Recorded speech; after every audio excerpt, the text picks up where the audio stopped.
I will turn it over to Bob. Hi, everybody. Bob Nonnemacher. I'm coming to you. We're being filmed here in Gurnee in my studio. And now before I get to actually a hands-on demonstration, I'd like to give you a little background about how this process started and how it's evolved over the last few years. It all started about 40 years ago when I was in college. I decided to do a little Jackson Pollock experiment, and I decided to do a little Jackson Pollock experiment. And so anyway, I started working on this canvas on the floor, and I realized I didn't have anything underneath the canvas because I was on untreated canvas, and I knew the paint would probably seep through. So I went and got something, I lifted it up, and I liked it. Sure enough, the paint had seeped through, but I liked what I saw on the other side. So I wanted to figure out a way to incorporate both sides of the canvas. So I thought about cutting it apart and then sewing it back together. Well, I got about halfway done with sewing it, and it was just a real nightmare. You know, the canvas is thick. There's several layers of paint on there. It just wasn't working. So I folded it up, put it in a box, and I carried it around for about 30 years. And one night I was with friends at a gallery, and I brought this painting in because I wanted some feedback and you know, some way, maybe they come up with a way to proceed with this idea of painting on both sides of the canvas. And someone said, well, instead of sewing it, why don't you just glue it to another piece of canvas? And well, then that just kind of, you know, set me free. I was I was off and running with that idea and not having to sew it anymore. So part of the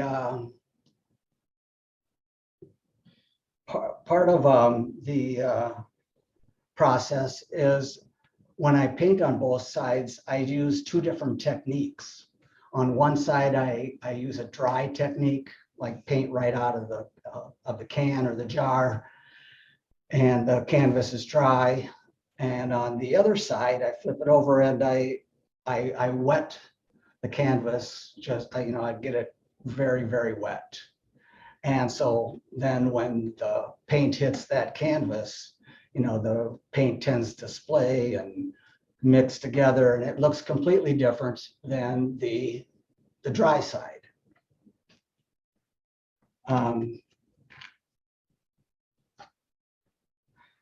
And so then once that dries, I cut the canvas apart. That's right, I take a perfectly good painting and I cut it into pieces. And then I flip over roughly every other piece. So then there's the dry side next to the wet side, and they look, you know, they're the same colors, but they look a little different, and it creates a little vibration, a little energy. Now, the way I start my process is I start with, like most people, I start with a sketch.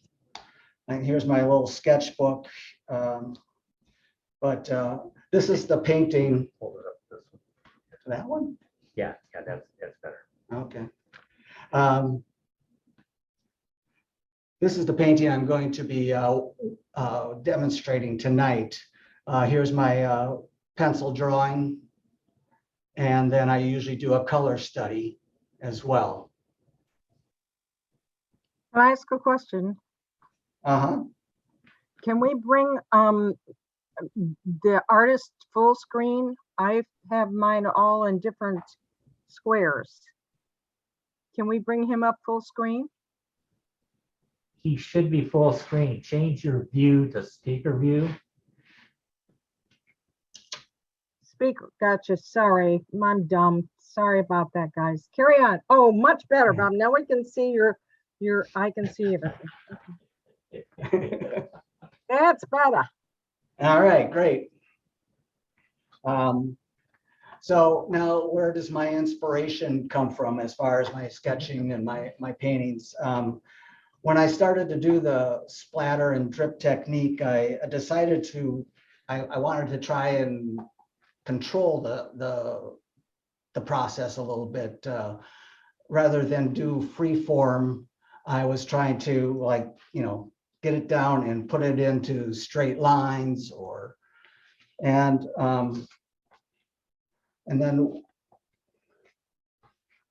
then with those lines, I wanted to just divide the canvas into something that I thought was pleasing. It was simply about dividing the canvas into a geometric,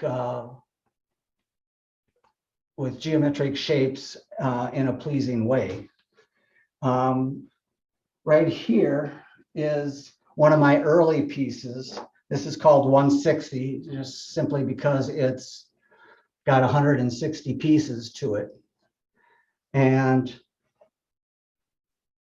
I like these shapes. I love the way the canvas is divided up.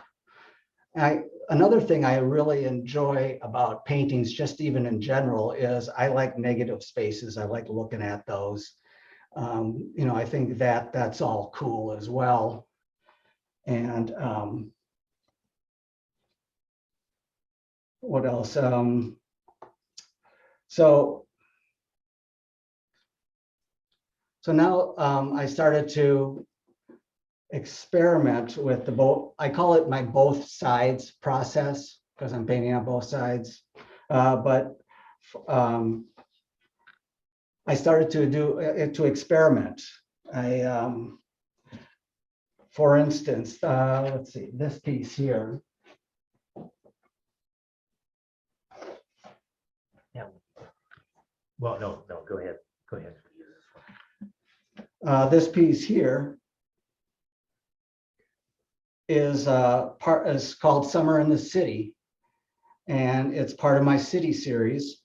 In this piece, the concept is looking down from high above down onto a city, and then presenting that in an abstract way. I like that it's not too literal because I like each viewer to kind of see it differently. For instance, someone might see this at the top of a building and, is this a skylight or are these the air conditioning system on top? Are these windows? Are they doors? So I like that you can interpret things differently. The green areas is that sidewalks and courtyards. That's kind of how I see some of these.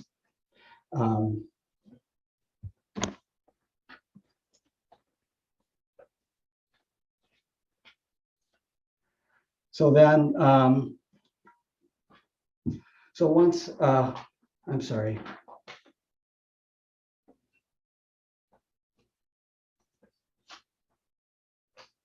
So then my next experimentation into this both sides process was doing representational art. And I chose doing two portraits, actually. One I don't have here tonight, but that was of Bruce Lee. And the other one is of Muhammad Ali. And this was really cool in that this was not only a representational piece, but it was also a collaboration with another artist. So what we did is we took, this time though, instead of painting on both sides of the same canvas, we both painted Muhammad Ali on 2 separate canvases.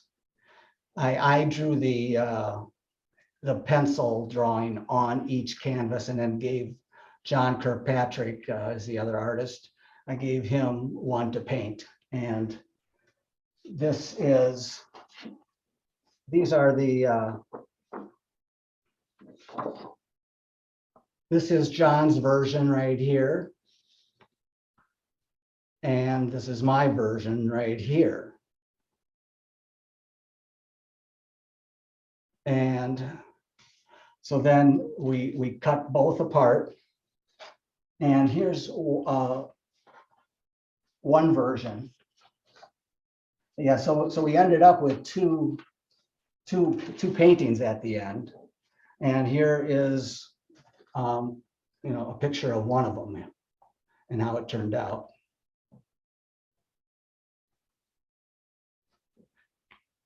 So you can, I'm going to hold these back up here. You can kind of see how that all came together. We tried to keep the one thing you really have to do in this both sides process is you not only have to plan your design that on the canvas, but you also have to plan the way you're going to cut the canvas. So in this case, because it was such a complex subject, we decided to just keep it simple and go with squares.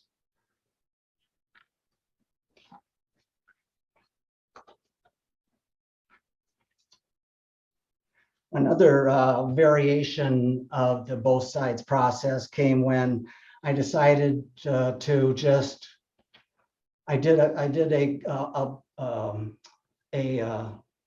cut pattern for a piece I call The Energy Within. And here's that sketch of my cut pattern. Now, where it's dark and light, that means that's the 2 different sides of the canvas.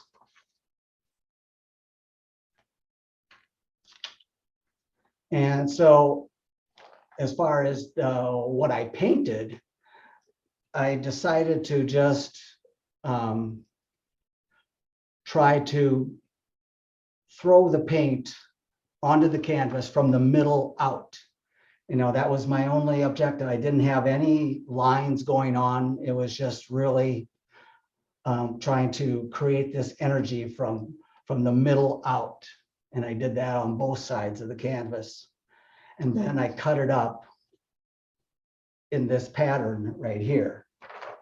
And you can see behind me, there's the original painting.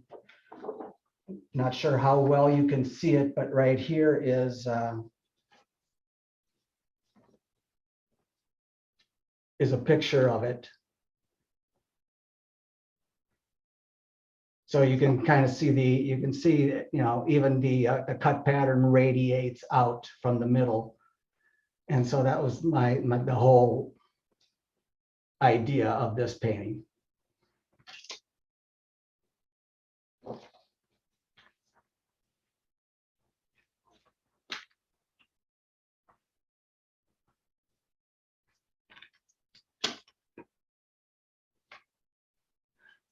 For a few of my pieces, I've incorporated symbolism into them.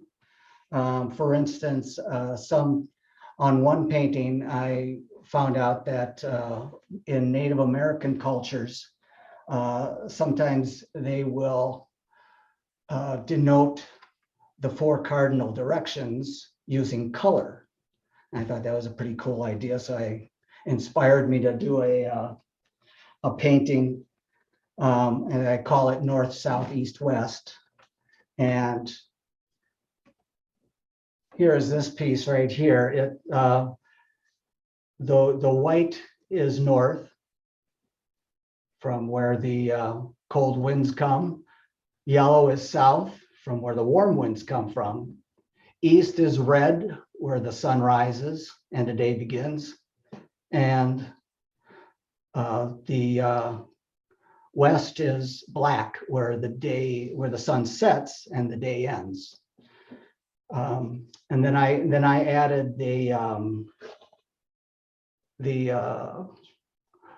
diamond in the middle of, that's green, that's Mother Earth, and the blue circles, that's the sky.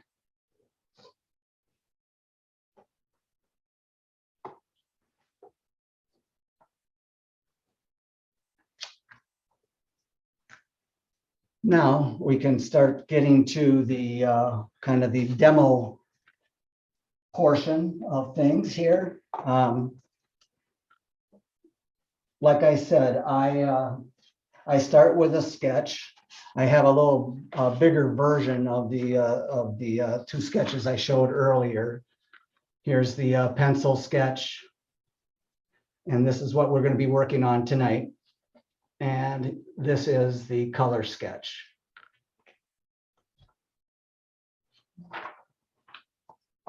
And so the first thing I do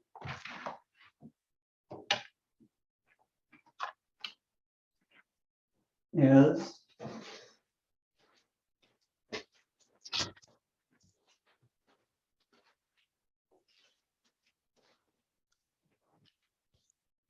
I transfer, or I draw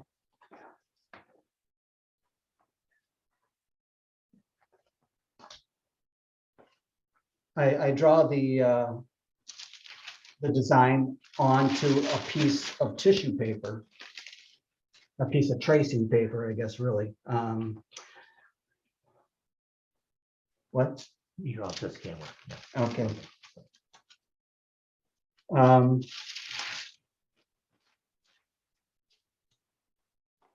Now, the canvas I use is untreated. I like that just because certain things happen to the colors when, especially on the wet side, that help, things seep through a little bit. I don't care. I think that's awesome. It gives us, adds some interest to it. And I like the flexibility too that it allows me.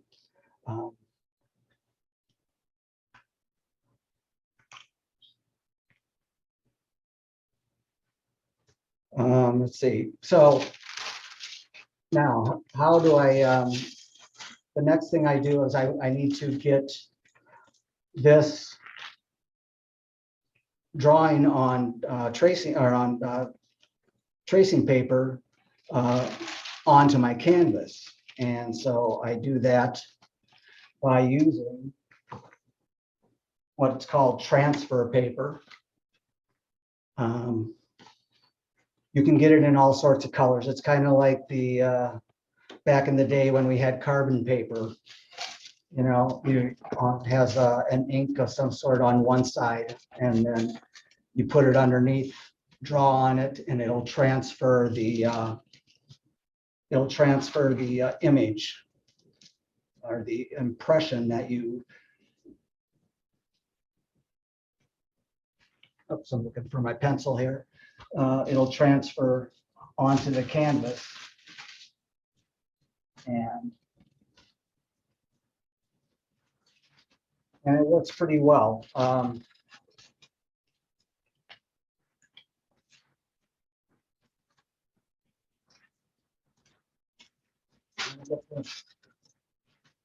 Over here, and now you can see I hope you can see it fairly well.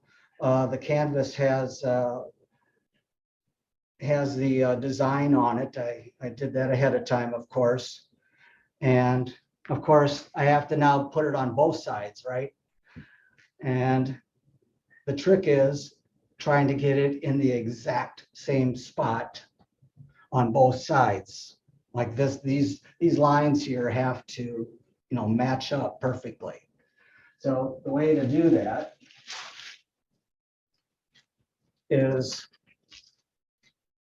I take my my pins here in my handy dandy pin cushion, and I will put pins through at various spots, especially like I'll start in the corners of the pencil drawing that's already on the canvas. And then I will also see where these lines intersect. I'll add a few to the intersections there.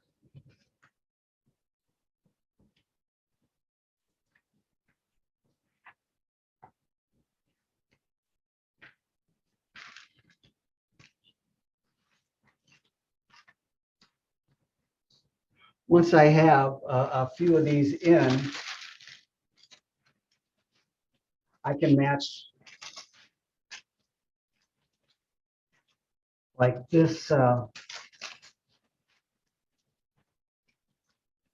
this intersection with this intersection, and the next and the next. And this, and I only have to do, I don't know, 4 or 5 of these, and it'll get it in the perfect spot. I don't know if you can see this here. You can see I have a pin right here in this intersection, and it comes out like on this side, right smack in the intersection again here. It's just perfect. So, so now I have my design on both sides of the canvas.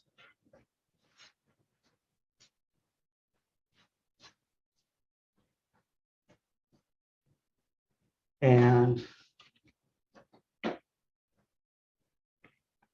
I usually like to do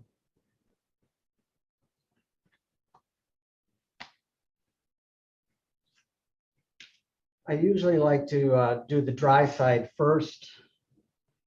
I'm not sure if it matters or not. Well, I don't know. I just, one thing you do also have to remember that because this is untreated, there's going to be some shrinkage.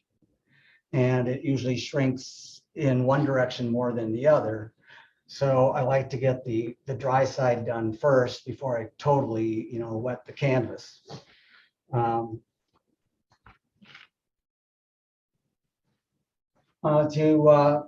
right.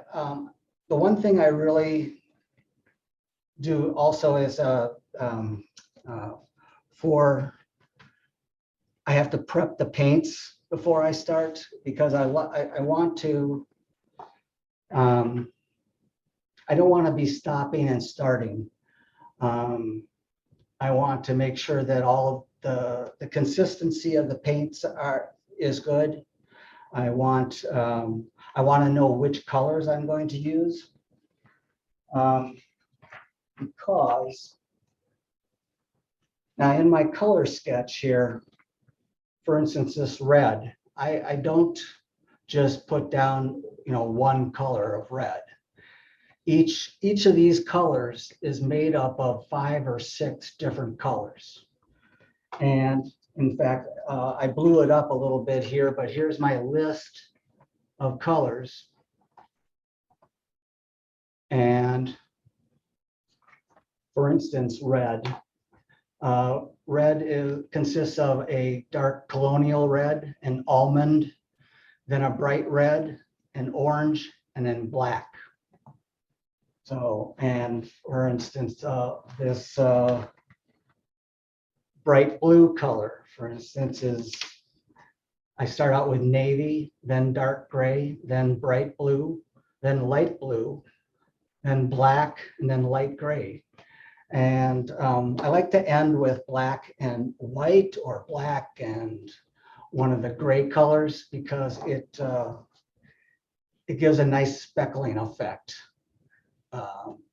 Because black and white go with everything, and plus it just adds a nice little texture to things. So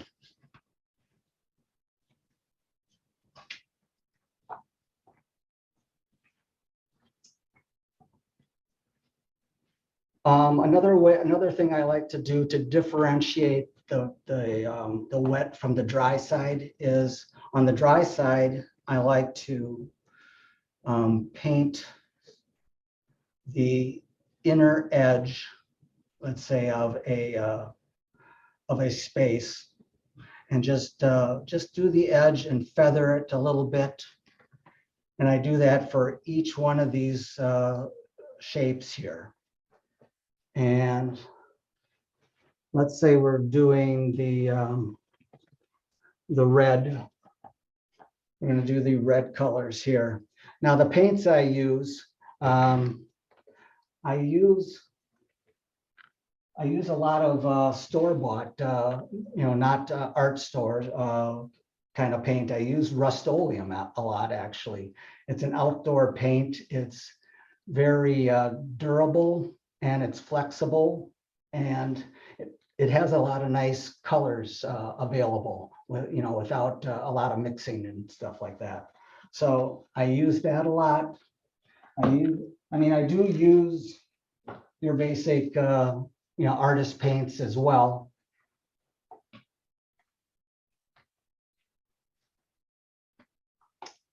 And so now, as far as my brush, well, when I'm working on bigger pieces, I use this. This, as you can see, this is what I've used on almost all of my art, all my both sides art. It's well used, but I use the one with an angled bristle, and so I can, that's used for cutting in on things, and I need to be exact. So I have another smaller version for, this is a smaller canvas for me.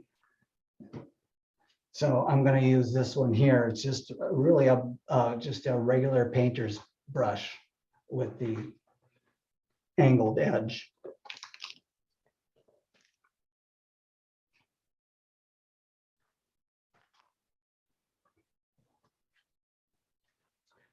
All right, so here's my my sketch, and let's turn it the right way here, and we're going to start with red. And like I said, before I start doing the splatter paint, the list of 5 or 6 paints, that's what I use to, when I start splattering the paint, dripping the paint. For the little outside edging that I was talking about, I use the main color, like I call this red. So I have my bright red right here.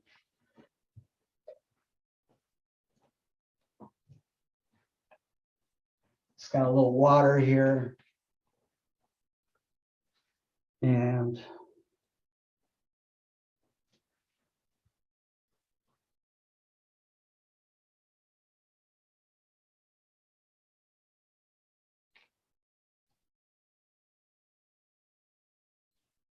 I want to keep this line kind of thin, because what I'm going to do now is go like this and feather it out towards the middle.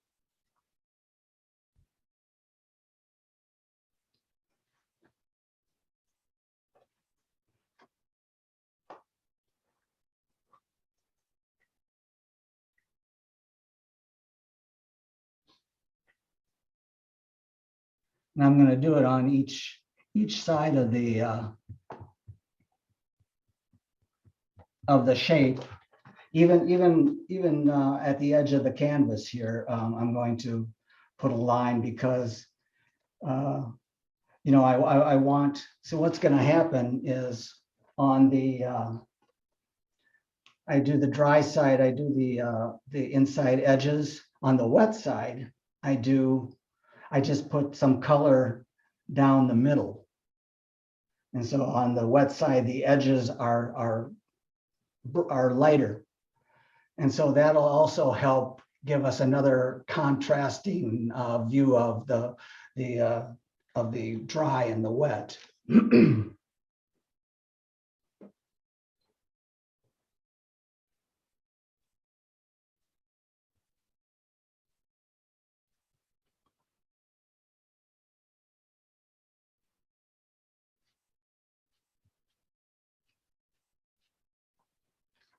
So now the red stripe or shape goes up this way. Here's another spot. So I have to paint that one as well. All right, let's make sure I get the right one, right?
Sometimes I add some little lines like that just for interest.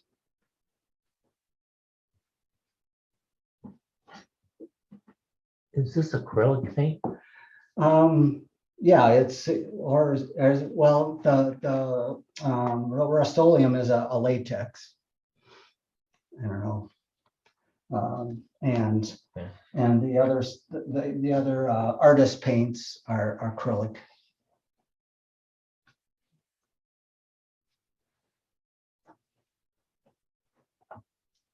Okay, so I'm gonna do one more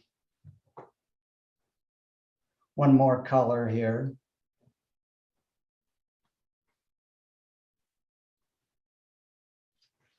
And why don't we, let's see, how about, let's do our blue colors. And let's do there's a light blue and there's a dark blue. Let's do the light blue. And so this is what I'm calling my base light blue right here.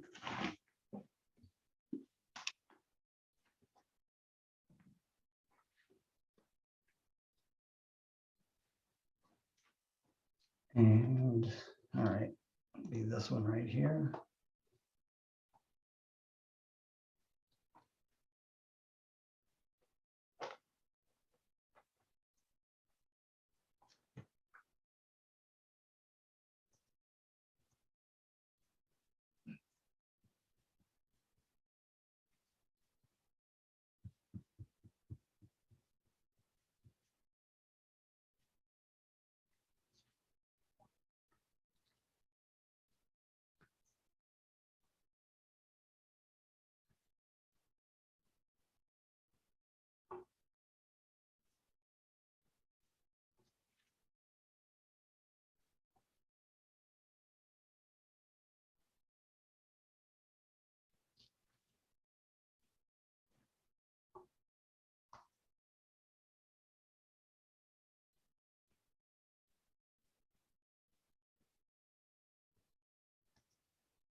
And where else?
All right, that's, Can you go over the paints you're using again? There were some questions about what type of paint you use. I use, hold on here. I know you said Rust-Oleum at one point, okay? Yeah, I use a Rust-Oleum Ultra Cover. Where do Yeah, you want it? you're on that camera. Yeah. Okay. Rust-Oleum Ultra Cover. It's a very durable, flexible kind of paint, I find. I also, I use just about any color I can find, really. This, this is your basic, I think this might have been from Michael's, but here's golden paints. I even had I have like 2 cans of Bear, just because I used to work at Home Depot, and I picked up a couple one night. Yeah, it's most of the colors are the Rust-Oleum colors. I work with that, mostly. And I mix colors. I use these little, tubs, and, to get, if I want, like the Rust-Oleum, they have like, I don't know, a dozen or more colors that are really nice, bright, vibrant colors, and then you can, do your own mixing. And, they cost like $10 for a quart.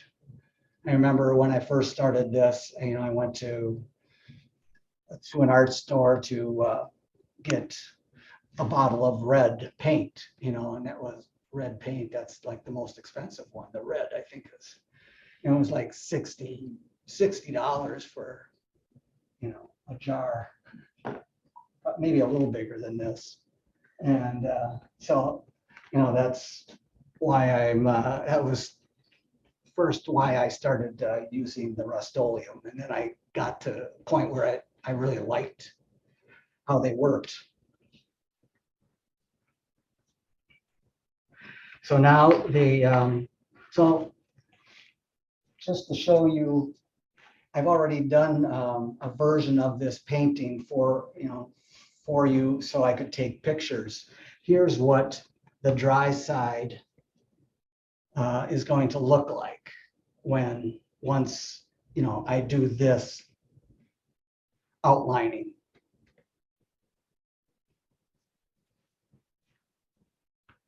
So now we'll flip it over, and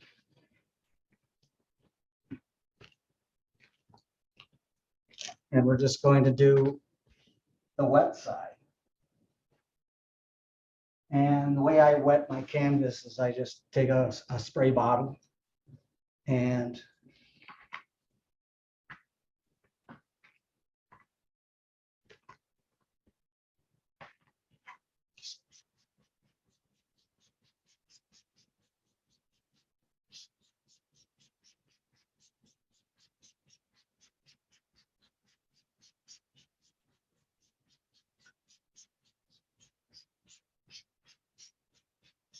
I don't know if you can see it, but it's glistening pretty good there. And again, we want, let's do the same colors that we did on the other side. And I'm just really going to put it in the middle, and that's it. Where'd my bottle go here? Want to make sure that one and this one here are nice and wet.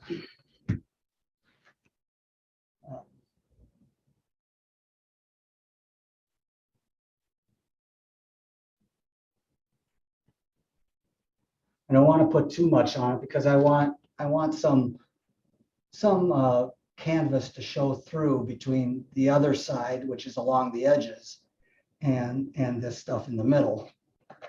So, and then I believe it was this one here. You can see how it's starting to run and splay like that. That's exactly what we want. We want a softer color or a softer edge than on the other side. Some cat hair here. Okay.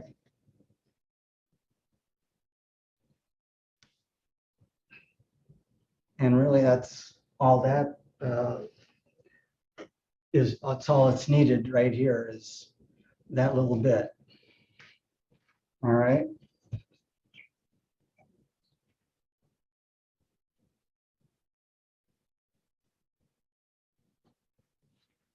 And,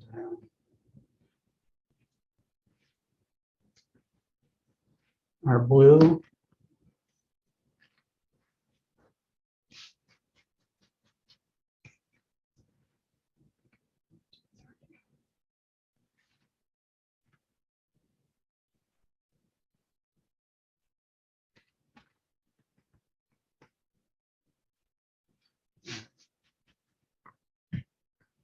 Isn't the one I did on the other side, was it? Oh, well, that's all right.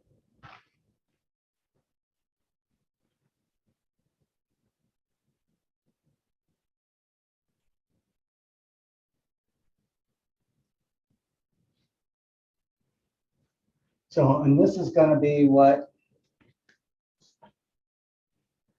the wet side looks like when it's all done.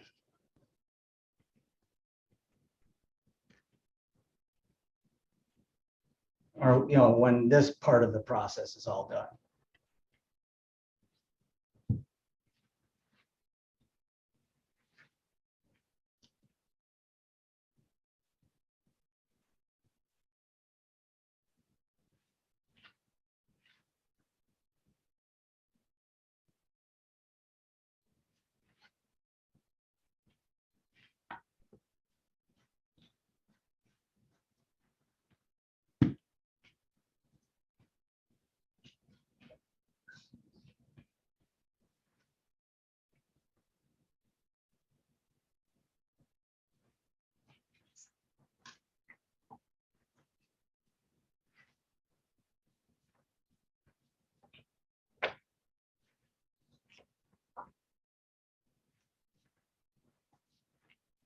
So now we get to the fun part, and that is throwing the paint down on the canvas. I'm going to go to the dry side here. And like I said, once I start splattering the paint,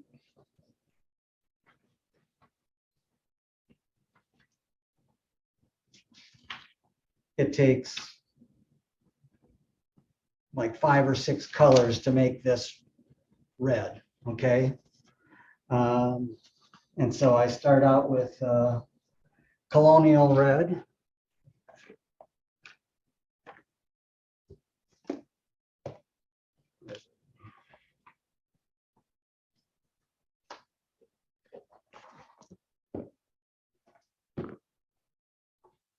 There we go. Oh, put it over here. All right. Colonial red. Almond. I like to put in like some neutrals just for a speckly effect. Then there's the bright red. And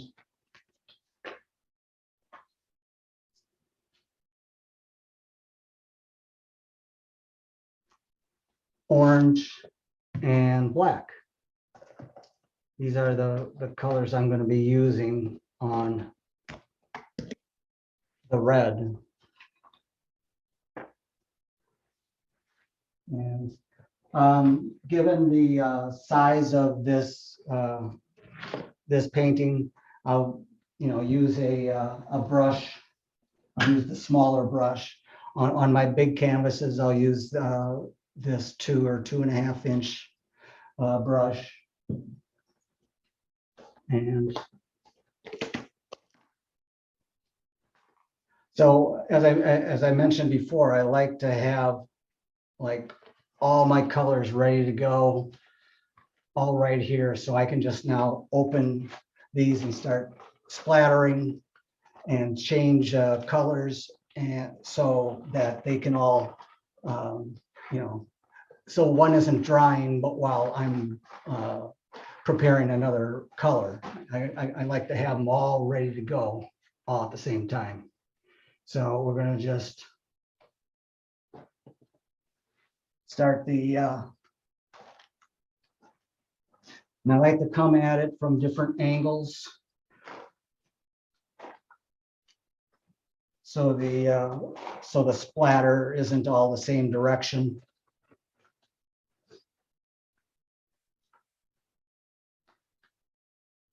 That's pretty good for the colonial red. Almond, I believe, was the next.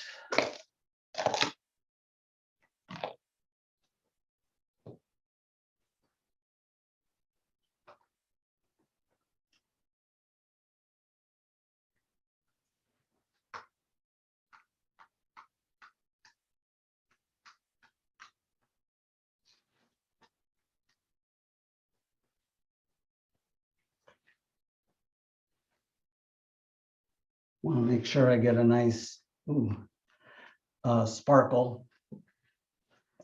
I mean, speckle.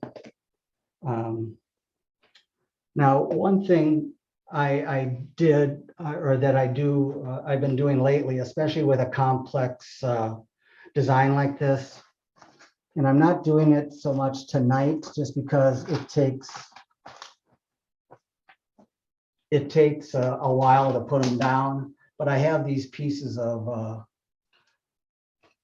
paper that, to get this edge nice and sharp, I will put these down before I start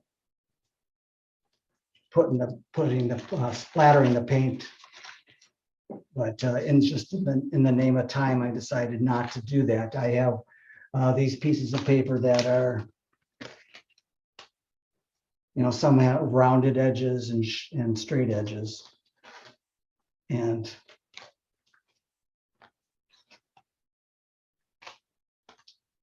so you can see, how long this would have taken me to set this all up before I started putting paint to the canvas. But you kind of get the idea here. And that just gives me a nice sharper edge for each color, because I think there's like 9 different colors in this painting. And then it takes like 20 colors because of each color has, more that has 5 or 6 colors to it.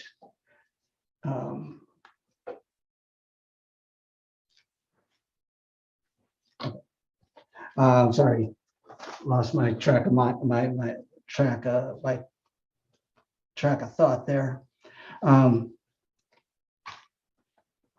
Anyway, let's see. Okay, so the almond, and then the bright red is next.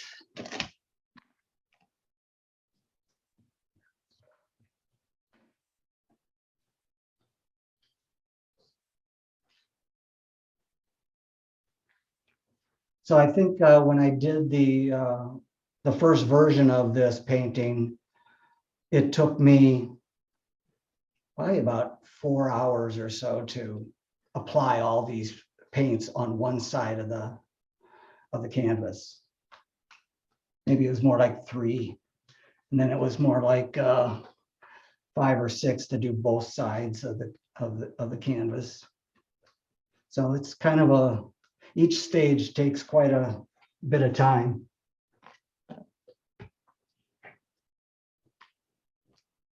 Like even putting the lines on the canvas, that took a couple hours.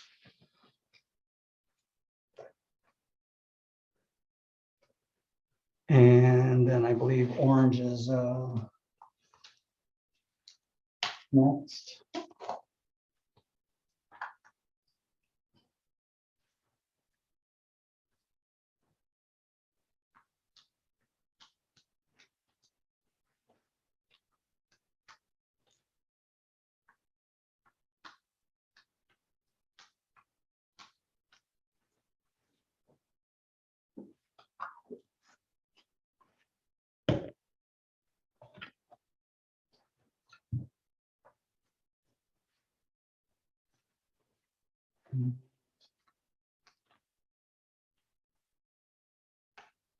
And then black. I'll finish with black here.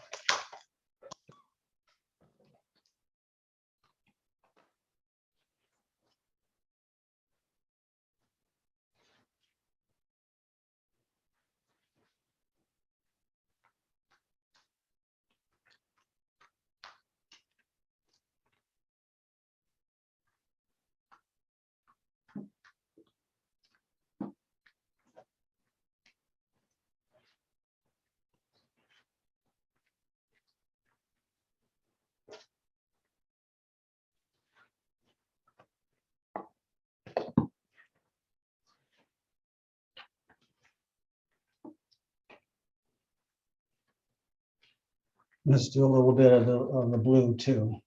Now, I'll even set these pieces of paper down on wet paint. It doesn't, I don't mind. A lot of times you get a happy accident, you know.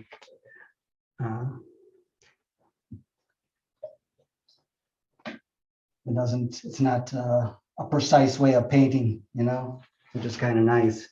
I do other types of painting, like I do some Native American portraits, which is just the exact opposite of this. It's very detailed, very fine kind of art. So this is kind of fun for me.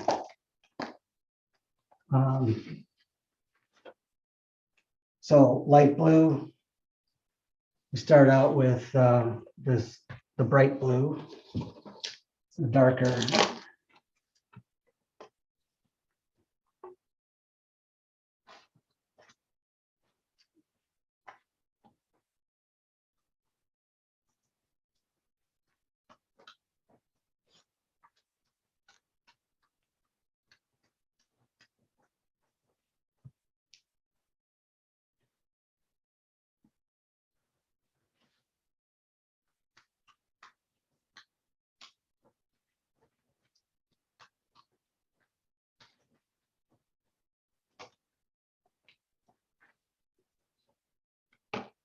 Not so much on this side, but the other side, I really try to restrain myself from putting too much paint on, because you have to remember the paint really splays on the wet side.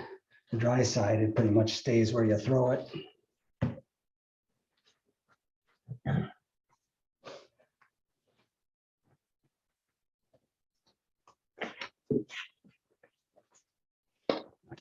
Thank you.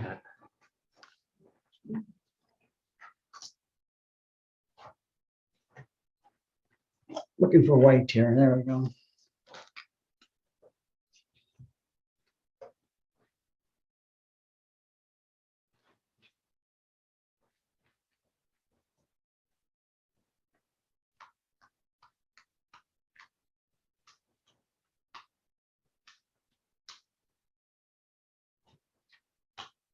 Sometimes I like to put just a big gob on there too.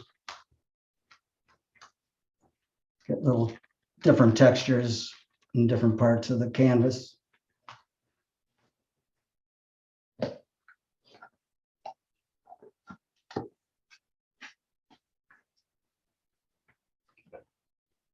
And my light blue.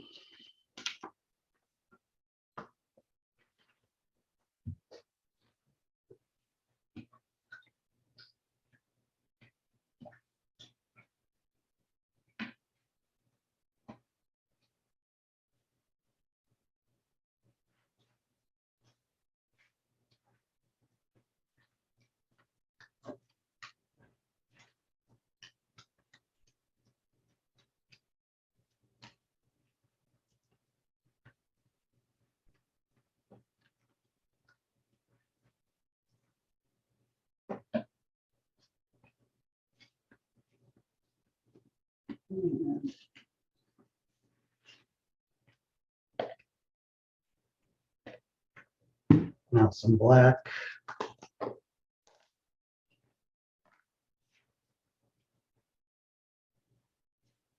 I'll rinse out my brush every single time, but about every other time.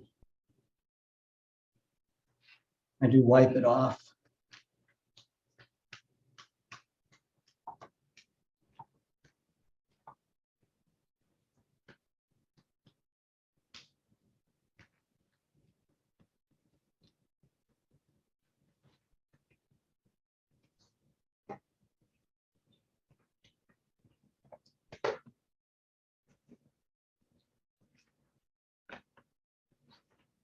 So, and then I have to do that for every, color on this side of the canvas. Let's do at least one on the wet side.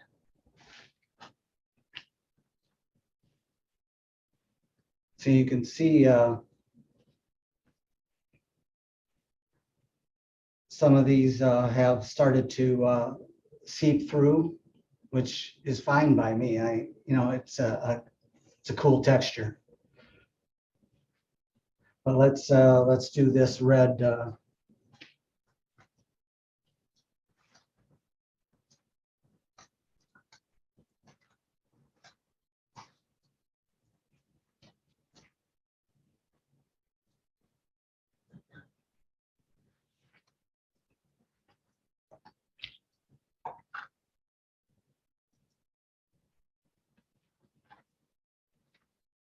And when I'm doing this, for real and not a demo, I really cover up the whole thing. I mean, like this here. This is how I do every single little section.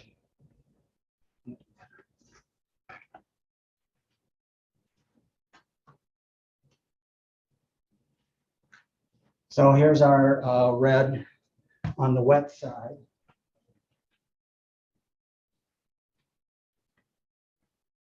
And we'll see what it looks like going down on the canvas on this side versus that other side you just saw.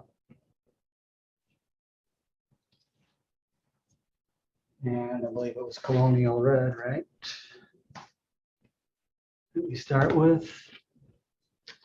I try to do it the same order and the same colors on both sides.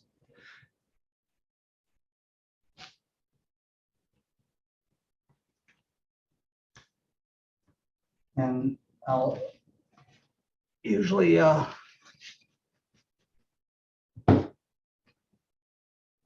give it another shot of water. Like I said, I try to be careful on this side.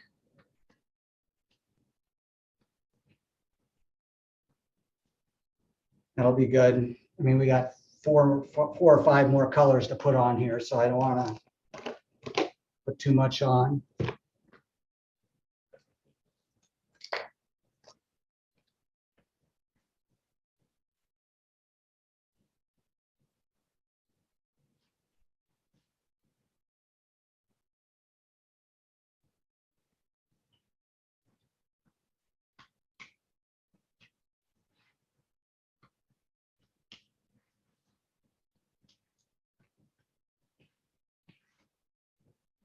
That's our almond. Next is our bright red.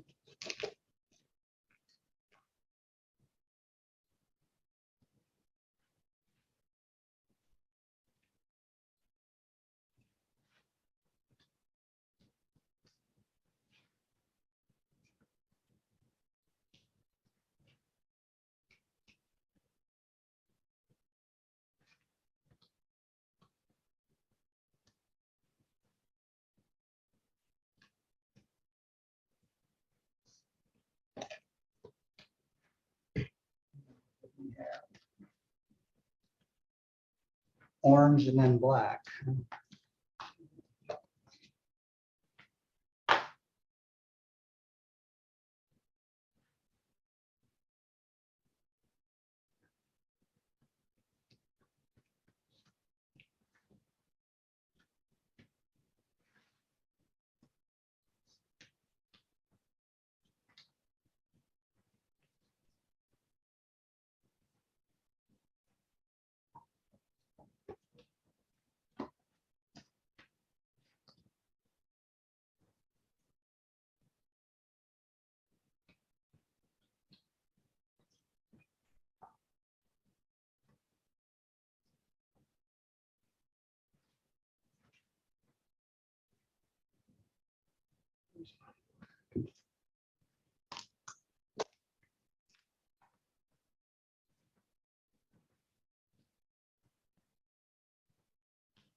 See how that gives a nice little, just makes everything more contrasty, I think. That black on.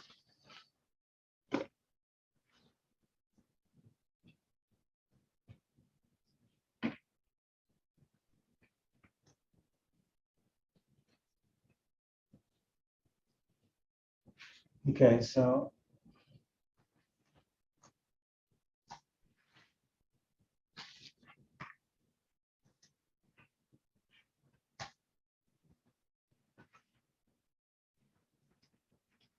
you can, I don't know if you can see, should I hold it up here? Can they see this okay? Yeah. Yes. Yeah.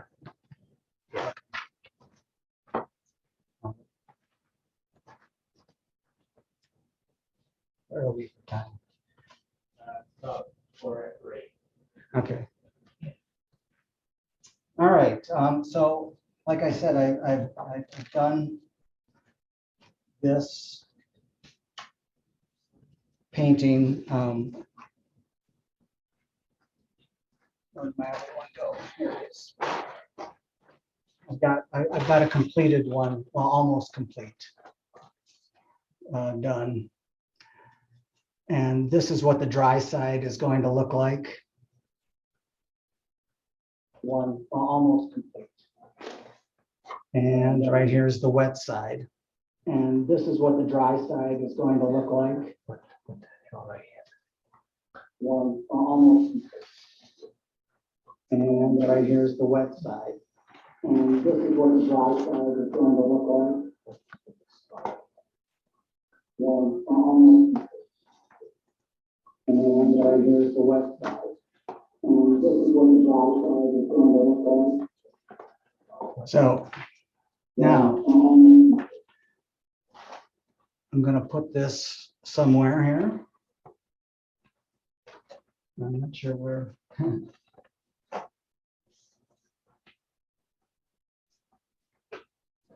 Over here.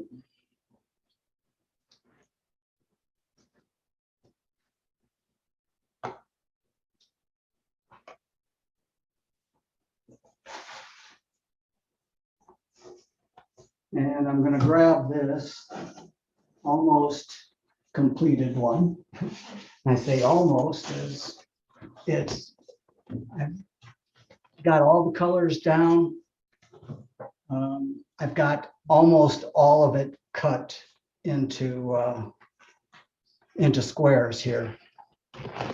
And the way I cut the canvas up is, well, if I have straight lines, I take my X-Acto blade and this self-healing cutting board, and I just slide it underneath the canvas. And first I should say I draw the grid onto the painting using usually this white a white pen, and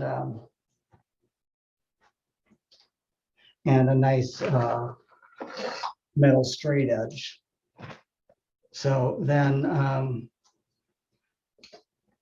so I've cut all of this. Well, what I did first is I cut the lines that go the length of the painting with the straight edge with my X-Acto.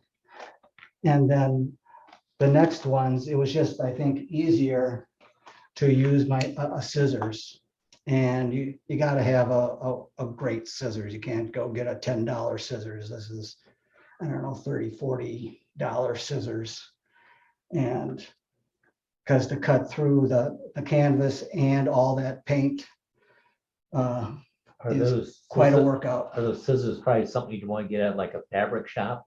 Yeah, you can get them at a fabric shop. This one I did, there's a fabric department in Michael's, and they happen to have a pretty decent selection of scissors. And this one I think was like $35, $40. I think I have another one here. This one is like $65, you know, so I mean, these are really high quality. I'm not using this one today because I have to go get it sharpened, but this one's sharp as can be, so we're ready to go. So like, and so now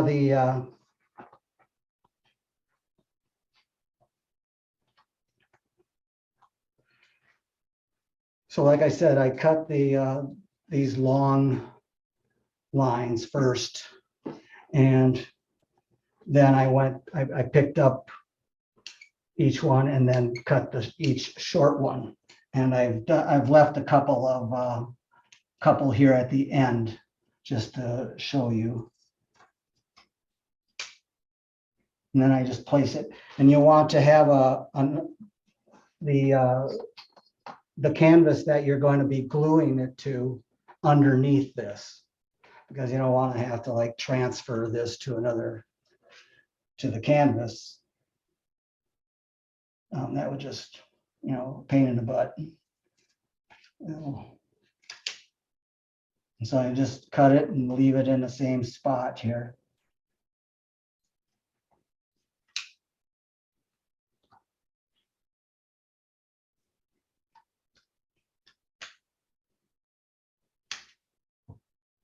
This painting is actually not as thick as some of my other ones, which is nice. If it's a really thick painting, I have a little like piece of padding I put on my thumb because it just is hard on the fingers.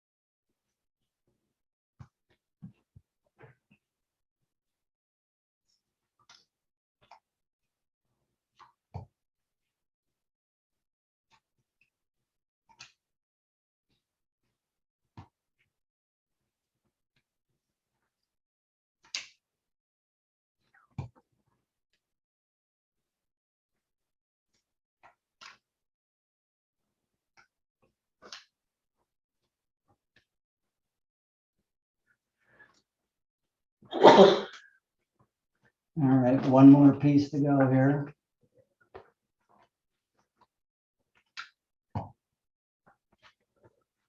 Now, the next part is probably my favorite part of the whole process, because we get to start turning over the pieces and seeing what they look like next to each other. And so I'm going to start at this end here. And now, as you can see, this is the right and left side of this painting are mirror images of each other as far as the design is concerned, but not necessarily as far as the colors. So I had to make sure that I put the colors on correctly on each side, so that when I flip over, now we'll start flipping over here now. I'm going to start with the wet side showing in the corner here. And then I'm flipping over every other piece. So next is this yellow. Now there has to be a yellow piece, and there is from the other side. Now you'll notice that the the two centers, usually I do I like to use an odd number of pieces. I didn't this time, but there's ways of, dealing with that I'll talk about. But so now we want to keep this the dry side. And I'm just going to start really moving here.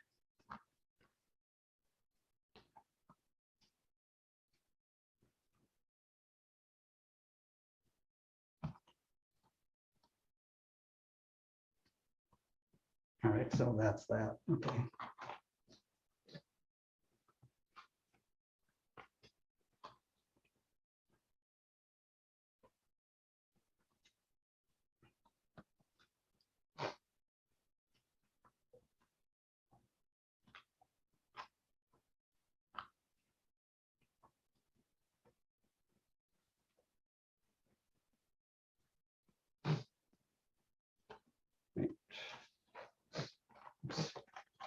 I messed that up. I'm trying to go too fast here.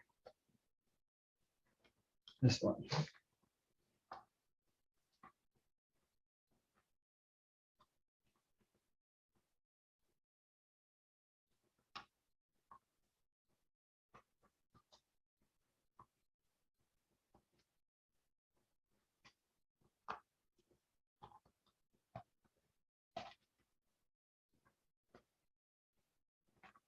So here's one that has 4 colors on it. Let's see how we did.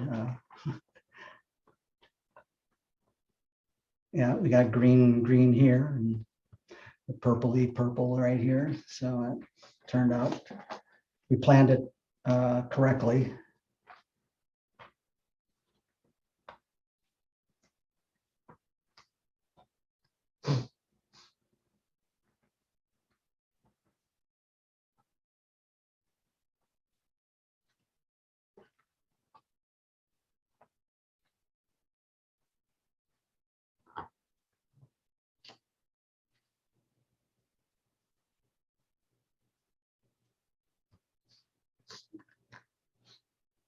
See right here, the line matches perfectly, even though these are 2 different sides of the canvases.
All right.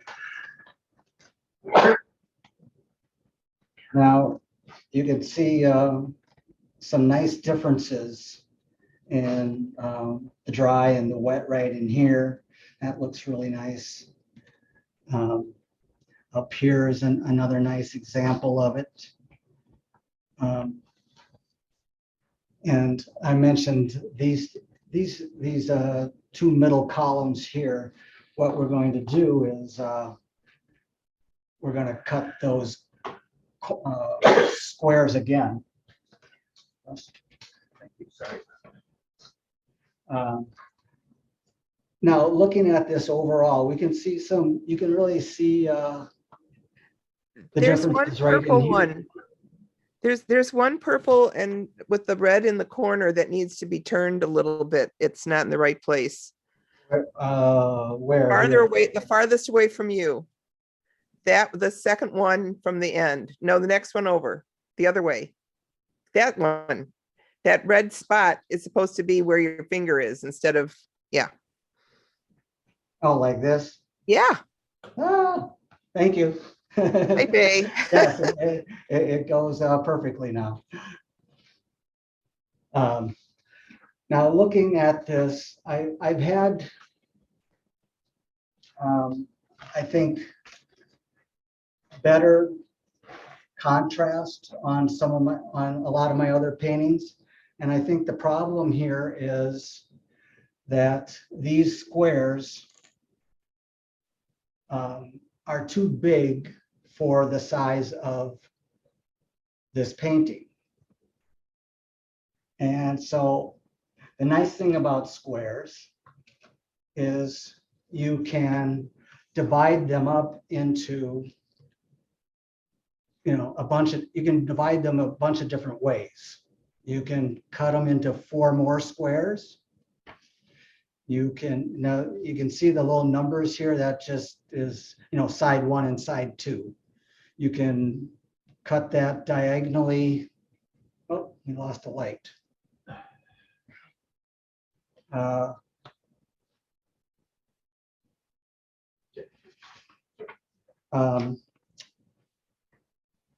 Not sure if you guys can see this or not. Lost one of our lights. Lost the light. Lost the light. But anyway, you can, okay, so you can make 4 squares. I switched it. You can, what should I be looking at? Okay. You can do 2 triangles going this direction, 2 triangles going this direction. You can do 2 horizontal rectangles, 2 vertical rectangles. You can do 4 triangles, or you can just leave it. So what I'm going to eventually be doing on this piece of art is I'm going to cut up more, cut them into smaller pieces. Probably not every single square, but enough where we have more of that contrast that I'm looking for, that vibration that I think will help.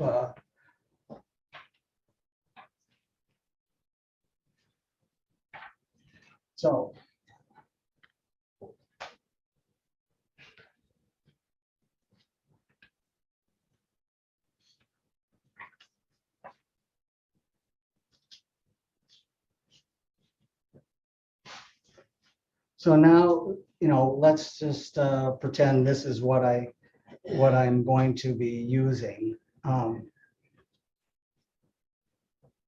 Now we have to glue the pieces to another piece of canvas. And I'm going to take this off here. Whoops.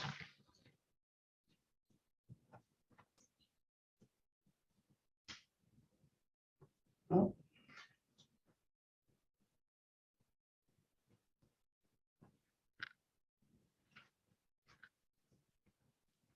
And while it's not very exciting to watch, I'm not going to really demonstrate the gluing, but I am going to discuss how, what I use for the gluing process, because, you have to find something that's really a good adhesive and has a bit of flexibility as well. And I like to use this matte super heavy gel as my glue. And I'm not sure where that, anyway, so really all you have to do is, oh, I know one thing that's important. Before you, put the canvas down underneath, you also have to put, some guidelines as to how big your painting is and make sure it's perfectly square and everything, which I did ahead of time. And So I'll put glue on one side, and the first thing I do is I usually work the horizontal, the first row of horizontal, then the first row of vertical, and just keep going that way. And it gets, it tends, I'm able to keep it square much easier. And you want to stick to your guidelines for sure.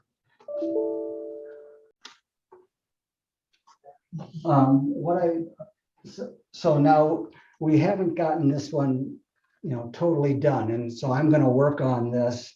I'm going to cut some of the pieces smaller, and then I'm going to do the gluing, and then I'm going to do the white lines. And then I'll be able to post the finish piece for you on your Facebook page.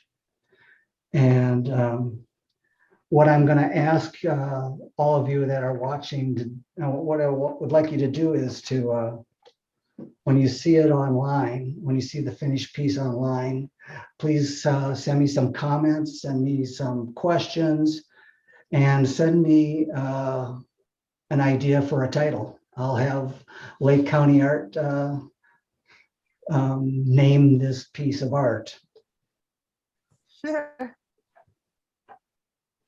And that's the process, the both sides process.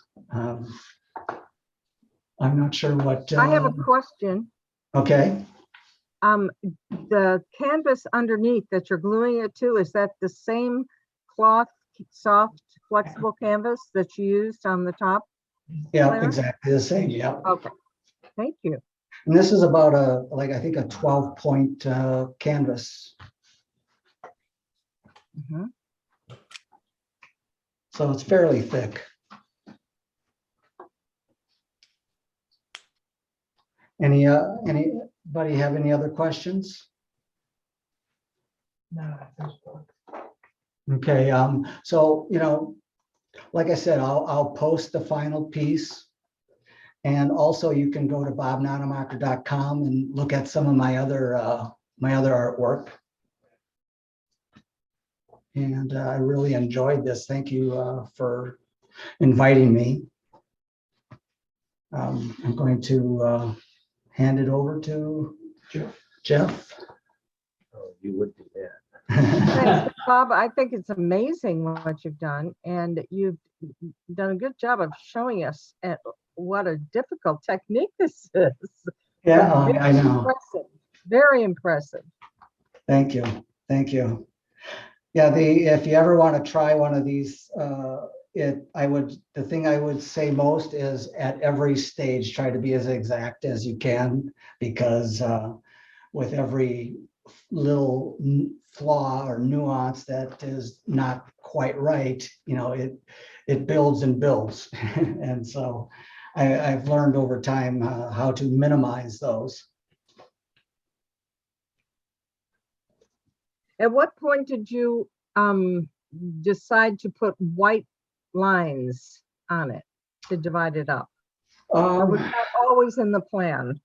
No, I would say I've been doing this for 5, 6 years. And I would say at about the year 3 or 4 is when I started doing it.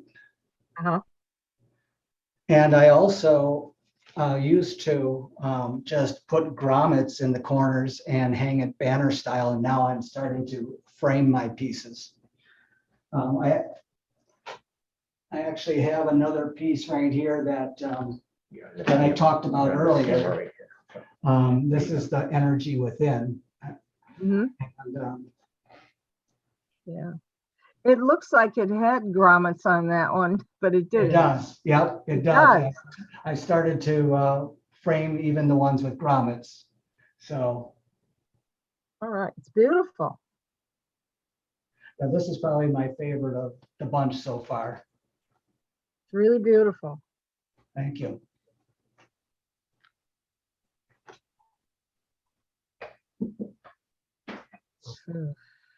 Do you do your own framing as well? No, I do not. I choose to leave that to the professionals. Okay. I truly don't even know, well, that one I kind of know how they did, but this one I'm not really even sure how it's done. Uh-huh. This one's done a little bit differently than the other one.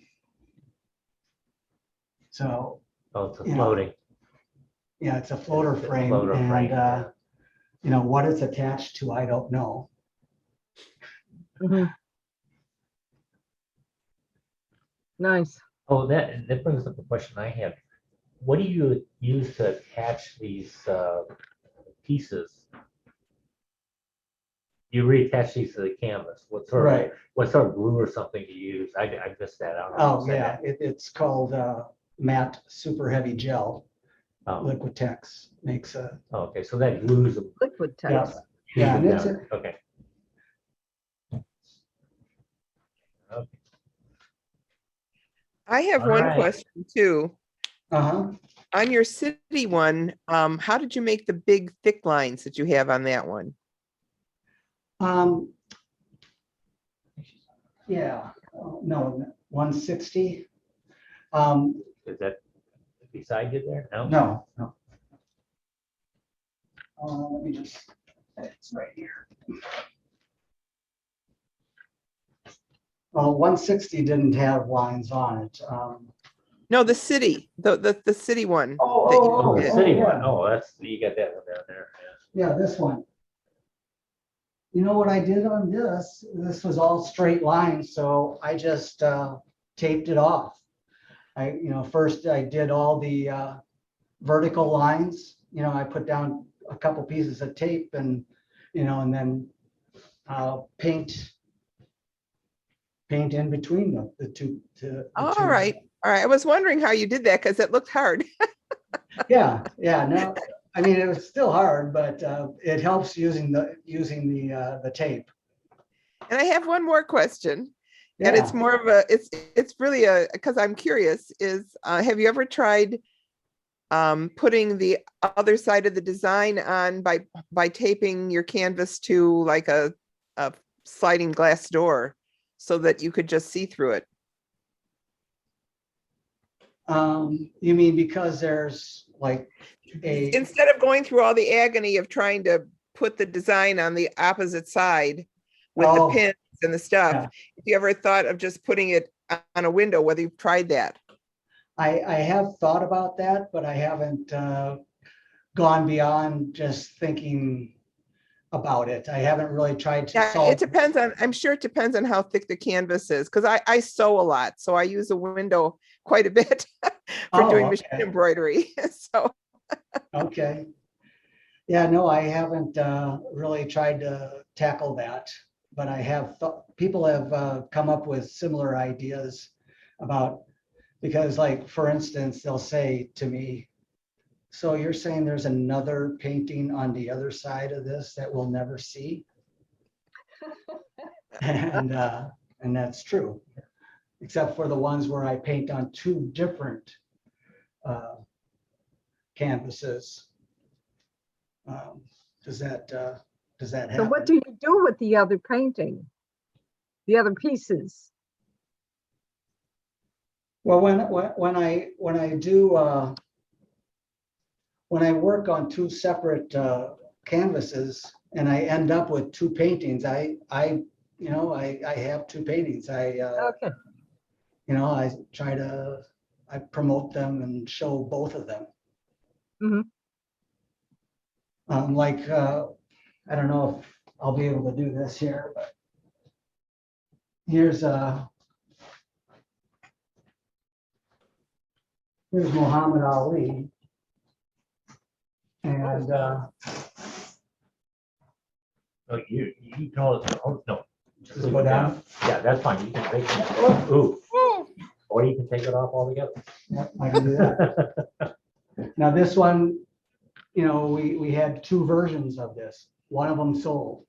The other one is right here, and so to answer your question, yeah, I usually finish both and try to show both. Well, those are wonderful ideas. Speaking of finishing it, Bob, do you coat it with anything when you're finished? I haven't. I've been not doing that just because I've been afraid to put another coat of anything on there. Because I don't know what age is going to do to these things. Mhm. And I don't know, maybe sealing it would be a good idea. I'm not sure.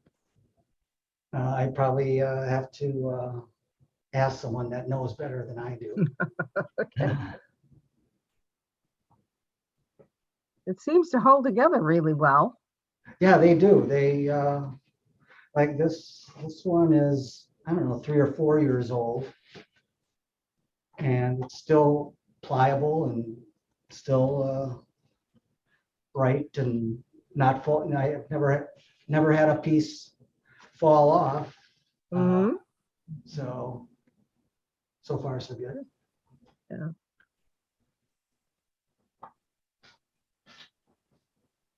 I really liked the idea of not framing them because all of my paintings would fit under my bed. But that's not the case anymore.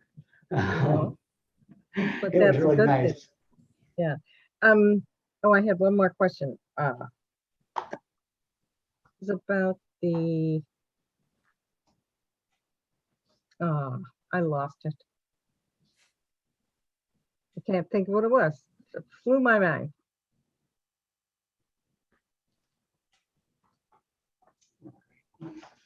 Darn it. Oh, well.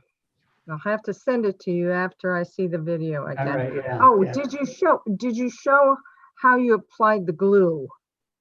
Or did you ever get to that point? I really just, the only thing I do is, take a brush and apply the glue. And the most important thing I thought about that I wanted to make sure everybody knew about putting the glue on is be sure you have your grid down on the canvas you're gluing to. But because getting these, perfectly straight is paramount. I remember the first couple that I did, I, had kind of some ragged edges and stuff. So Mhm. I could just trim them off, but it's a lot Right. nicer to be able to just have it come out. How did you avoid getting your fingers all sticky and not getting the glue on the pieces you were picking up? I mean, it sounds to me like a nightmare. Well, no, here, I'm gonna try and find something and I'll just demonstrate what I do. Hold on a sec.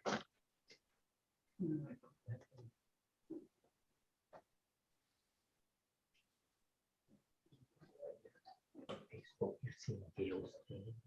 Whatever she's talking, you don't see that in Zoom. though. Well, it doesn't matter. So I don't know why. I can't find it offhand, but what I do is I just, I have a piece of, Oh, you lay it down and a gluing board, I'll call it. okay, And, that makes sense. and I will put the piece down and just, do each, make sure the edges are done and Okay. put it down. And yeah, every You so don't often. use you don't use a tweezers or anything. You just use your No. fingers. Yep. Okay. Thank Yep. you.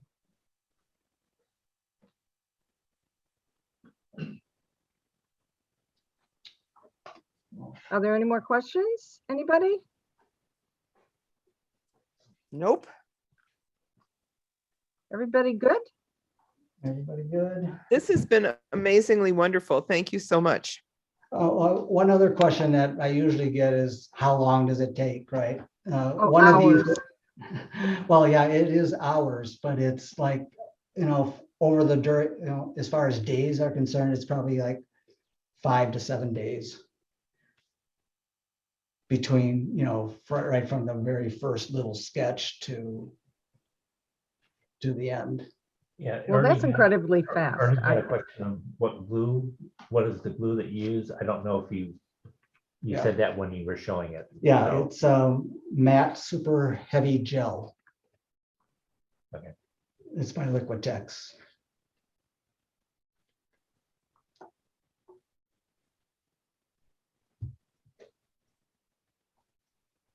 I want to compliment you that there's a lot of forethought went into this presentation, and I thank you. It makes a big difference. Thank you. Thank you.